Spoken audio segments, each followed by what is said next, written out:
యాక్సిడెంట్ల వల్ల ప్రాణాలు పోతున్నాయి. ముఖ్యంగా ఫైర్ యాక్సిడెంట్లు.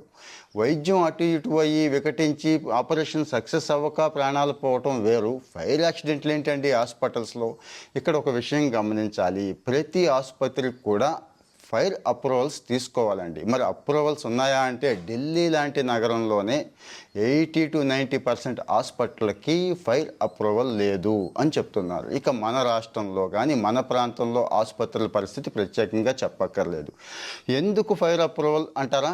ఆసుపత్రుల్లో స్పిరిట్ల దగ్గర నుంచి దూది దగ్గర నుంచి కొన్ని ఉంటాయండి, వేగంగా అంటుకుంటాయి, అంటే స్పీడ్గా మంటలు స్ప్రెడ్ అయిపోతాయి అన్నట్టు. అక్కడ ఏం చేయలేం. అది కూడా ఆసుపత్రుల్లో చాలా అచేతనంగా ఉంటాం కదా, మనం ఓపిక లేకుండా ఉంటాం, పేషెంట్లు చనిపోయే అవకాశాలు ఉంటాయండి. అయితే ఇక్కడ ఒకటి ఉందండి, చెక్ చేసుకోవాలి. ఎలా అంటారా? అక్కడ క్వాలిటీ సర్టిఫికెట్ ఉంటుంది, ఫైర్ అప్రూవల్స్ ఉంటాయి. హాస్పిటల్లో వెళ్ళిన వెంటనే ముందైతే అది కనుక్కోండి. బయట డిస్ప్లేలో కూడా